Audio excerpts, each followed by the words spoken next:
Hi everyone. Today I'm going to teach you how to do a rose. A lot of people have asked me about that, and it's not that hard to do.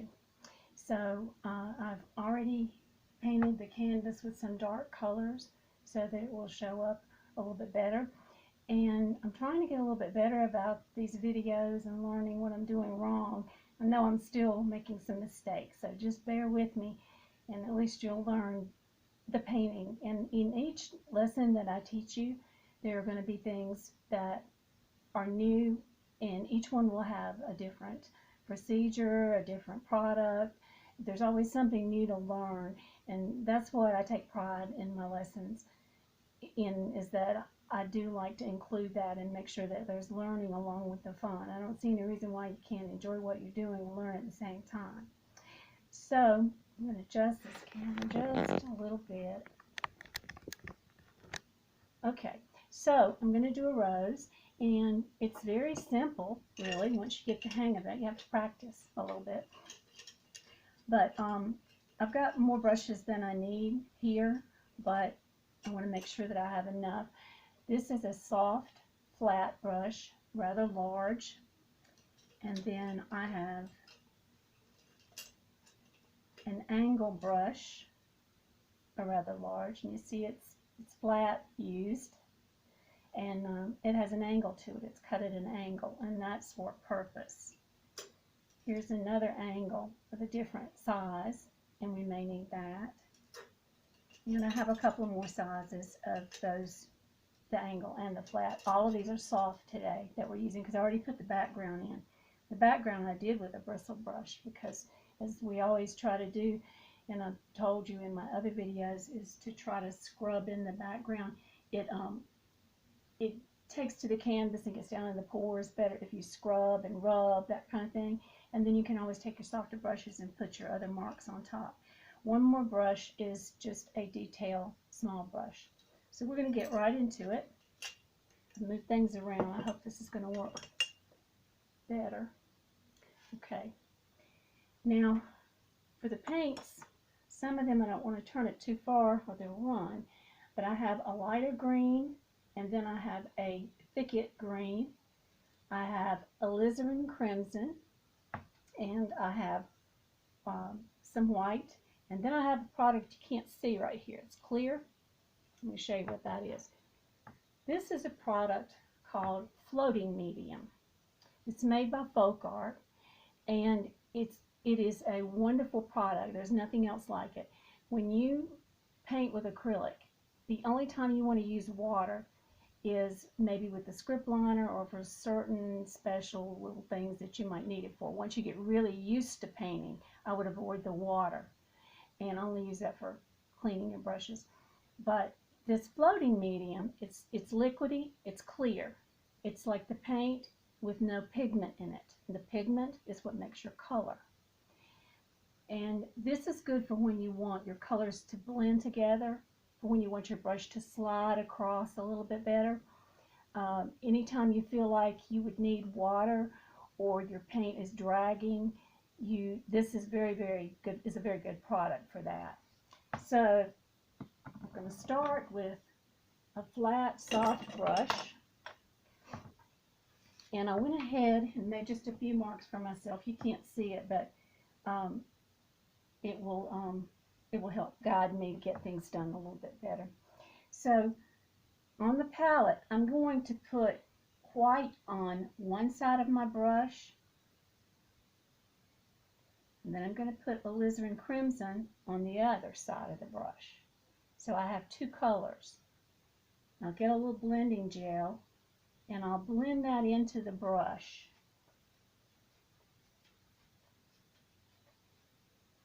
And then I will reload it same way so that I have those colors on the brush. And when you look at a rose petal, you have a light area where the light hits, and then you have the darker area, which is where the shadow would be or the folds in the petals would be. So I'm going to start with the outside petals, and we want the lighter color to be on the outside. So I'm going to start here, and this just makes a beautiful, beautiful rose with this brush. So you keep your light on the outside. Now I'm going to reload because I need more paint on here. You can move the brush and wiggle it, whatever you need to do to get the coverage. And we're using a thick paint, so this should give us a very pretty rose. And we'll work on each petal, making sure that we have lighter color on the outside, darker color on the inside. When you first start, sometimes you have to really work with that paint to get it to cover well.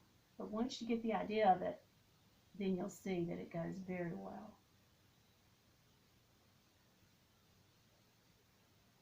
You can always restroke it too. Okay, I think that looks good. So that's one of the outer petals. Looks like you can see that pretty good. So I'm going to pick up some blending gel, floating medium. It used to be called blending gel, and I tend to say that a lot because it was called blending gel for a long time. And now it's floating medium. It's about $4 for that bottle, and it'll last you a long time. You can usually find it with the craft paints. Okay, I'm going to work on a petal here. So these are all the petals that are in the background. If you put them in first, that's kind of like the way the rose is, because you have layers and layers and layers. And if you think of painting them that way, it makes the rose not near as difficult as you think it would be. Most people would avoid a rose because they think it's too difficult.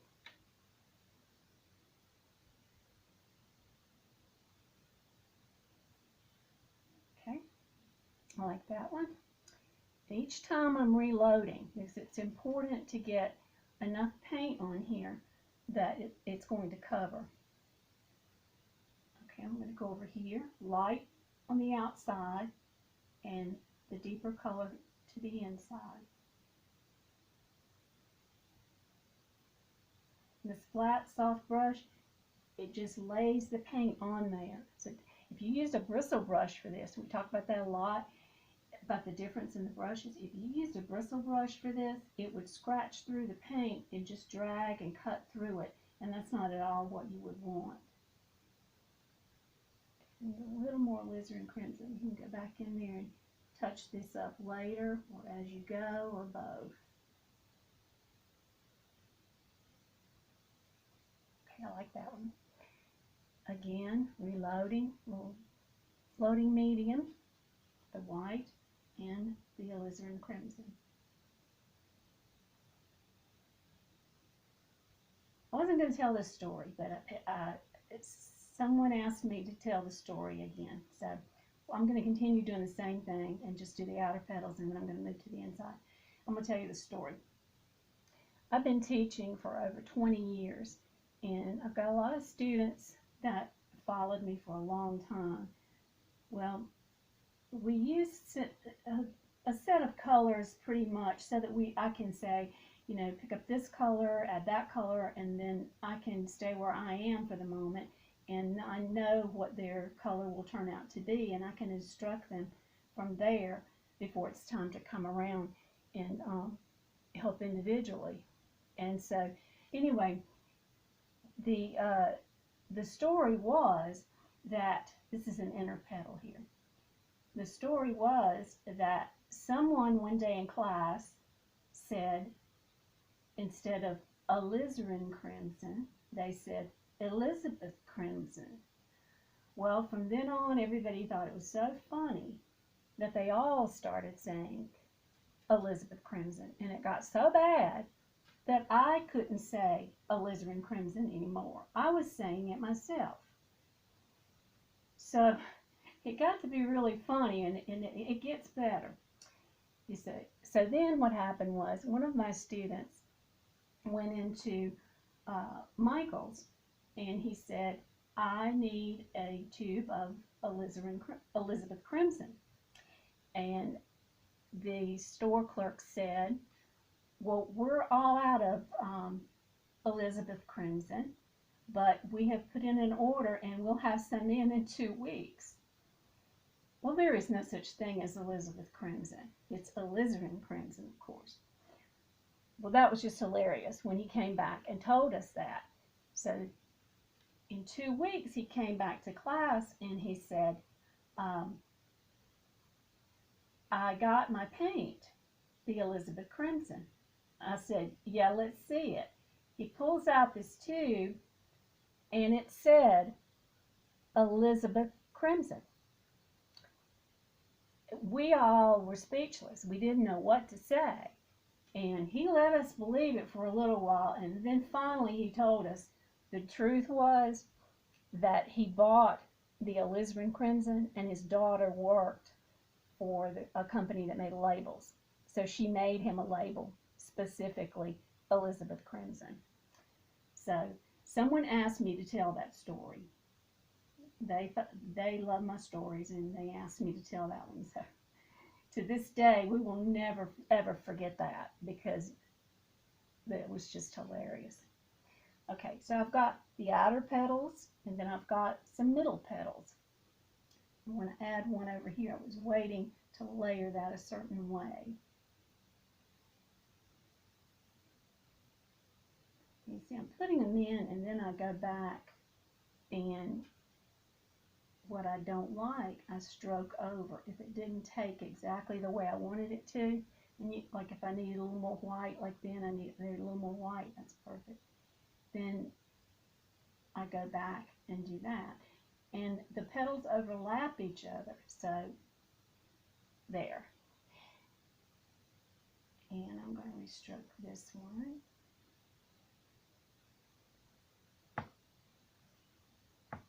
Okay, this is going pretty well. Now I'm just going to make a few little touch-ups before we get into the middle part. So anything that didn't quite go the way you wanted it to, or didn't quite cover the way you wanted it to, you can go in here and do just what I'm doing. You just restroke it. You can change the petal altogether. You can paint it over top of another petal. You can do whatever you want to get quiet every once in a while. Concentrate. Just want to do a few touch-ups here. I hope it turns out well. I got my colors in the wrong place. My white on the inside. All you have to do is go back in, turn the brush the right way, and stroke back over it. And sometimes you can turn your brush like this and paint with it like that, and you make strokes this way, and you call that the chiseled edge. Or sometimes they may say the chiseled edge. Okay, and we're going to work on the middle here just a little bit. Okay, here's where the bud would be. Now this is the very important part. I will take some dark and some light like we've done the entire time, and I'm going to make a stroke right here. I'm going to press down and I'm going to stroke up and come down. And I don't like the way that went, so I want to do it one more time.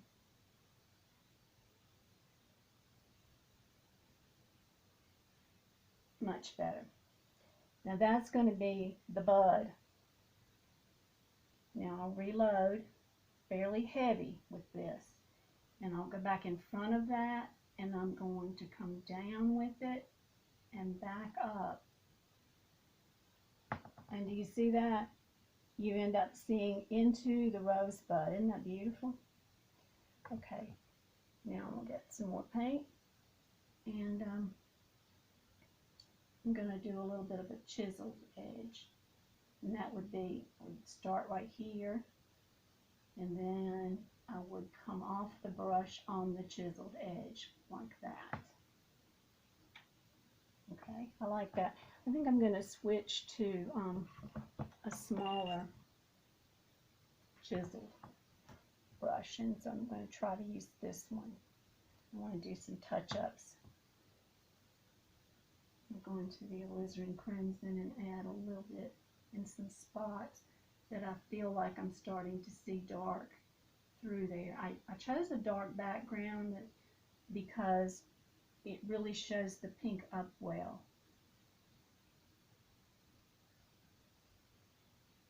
So this way I'm just laying in a little color wherever I feel like it didn't do exactly the way I wanted it to. This one kind of faded out over here. Give it a lot more paint. It's a very soft brush. That's what you want too, because you don't want the paint to be scratched and have little marks in it. Roses are smooth, and you want that look.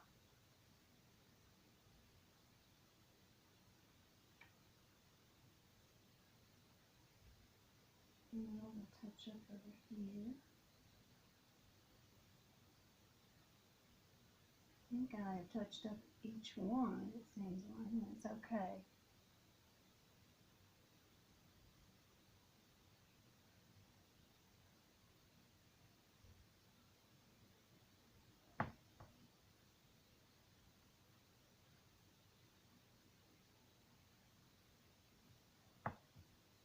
Okay.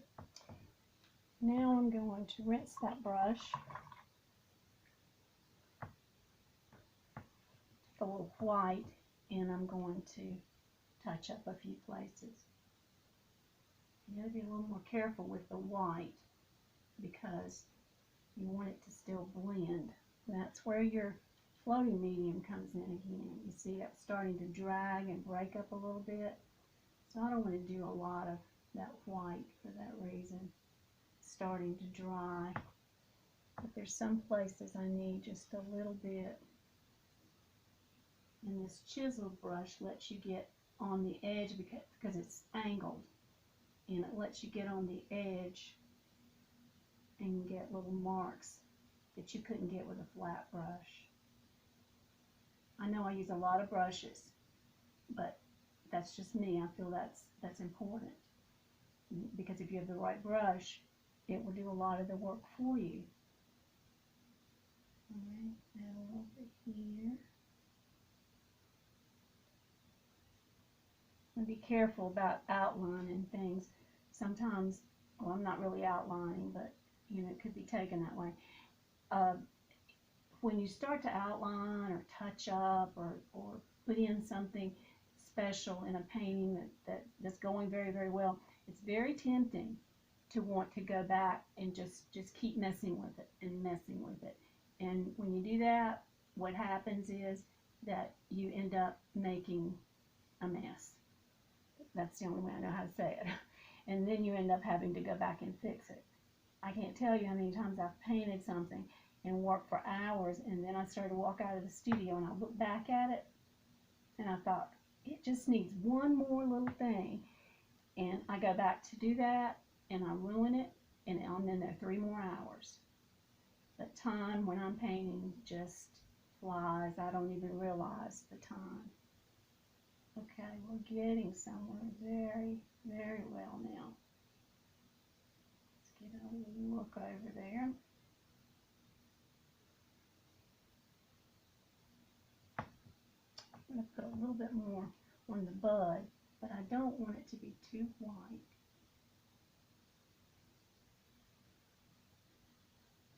I like that.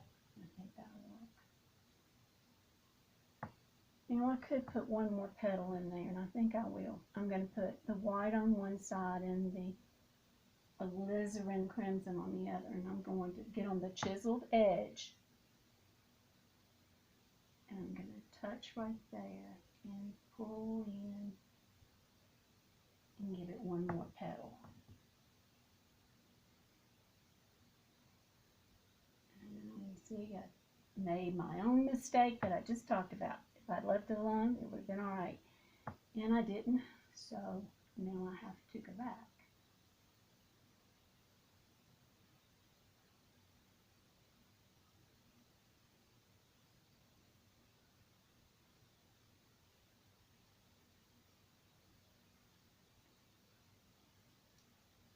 And it's not as easy to fix as it is to mess it up.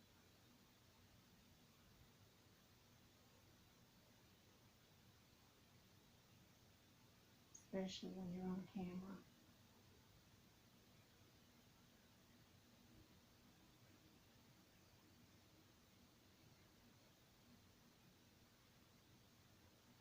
All right. I think I should leave well enough alone. I have a student once that used to tell me that all the time. She was a great painter, and she had me giving her some lessons, and she said, "I think I need to leave well enough alone, Elizabeth."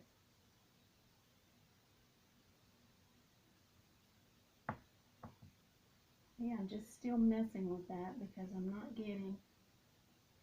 I should have left it.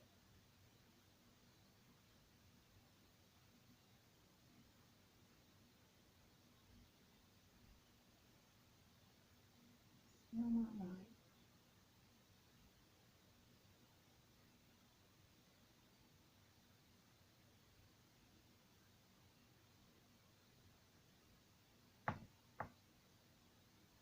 Okay, now we're through with the rose. I think on the camera it looks like, bring it a little closer and let you see.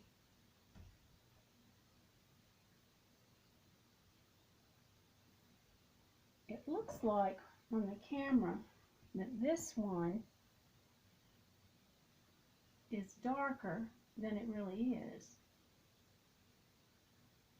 So I don't want you to think that it looks that bad, so I'm going to tone it down just a bit.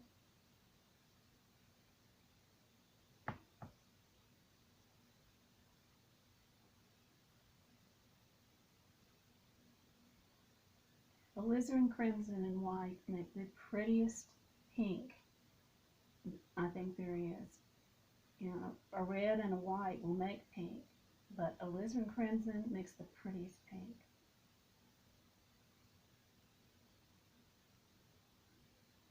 I'll darken that back up just a bit.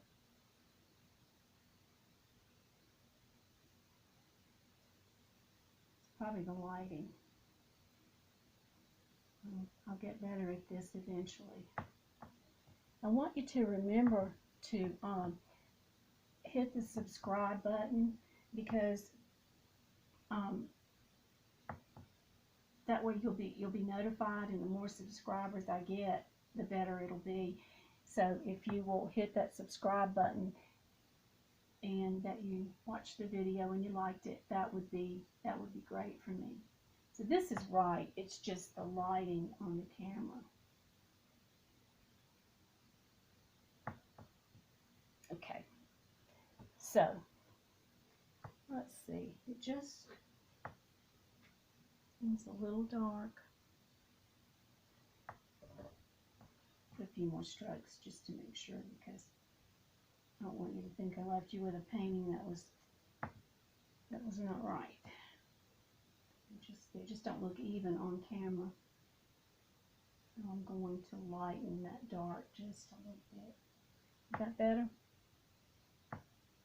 Here needs some. Back to the floating medium.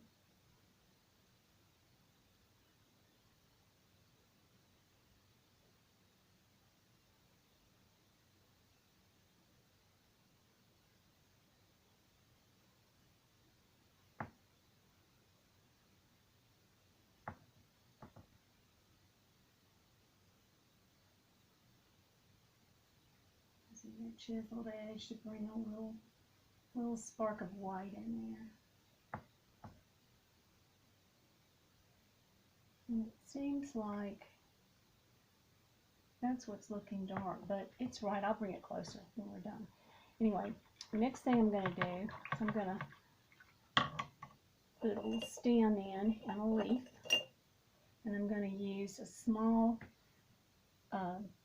angle brush, and I'm going to get some of the dark green and some of the light green. I like to put two colors on the brush sometimes and let it blend on the canvas, because I really think that adds a lot to it.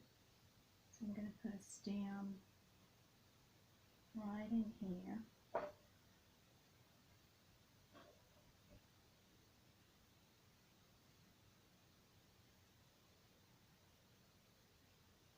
Okay, I'm going to reload with the two colors again. And then I'm going to paint a leaf. And you see what happens is these colors blend on the canvas, and it really does a lot of the work for you.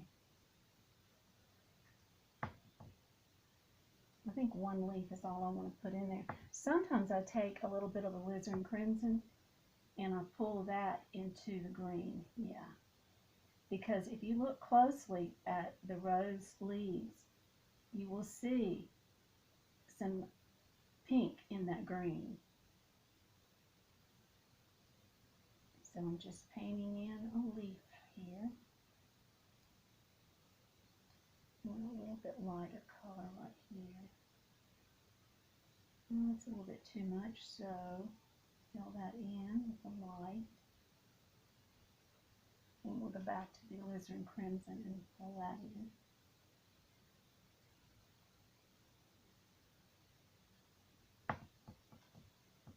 A little bit lighter.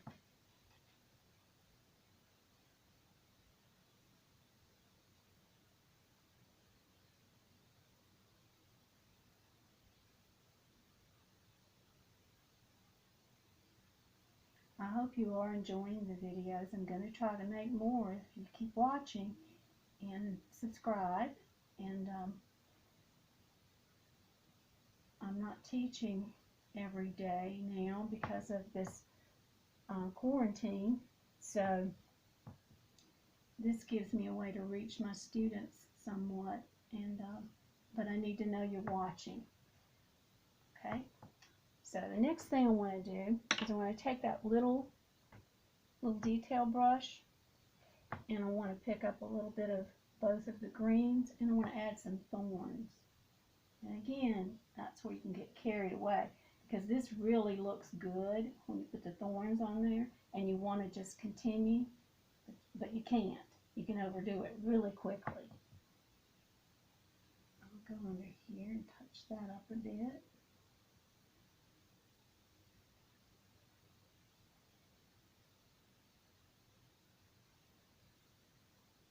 Maybe touch up the leaf a little.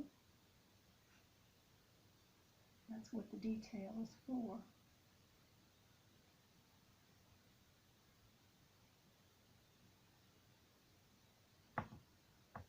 I'm going to see how this video turns out, and if my voice is not as strong as it used to be, and if it seems that you can't hear me, you can turn the volume up, of course, and everybody's told me that worked, but I may try my headset next time and see if that helps.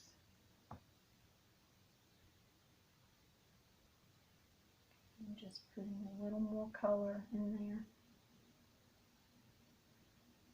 Adding a little more alizarin crimson and a touch of green. Yes, that looks very nice.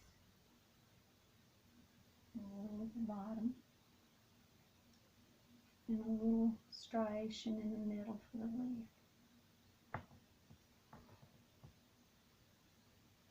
A few touch-ups and we are almost done.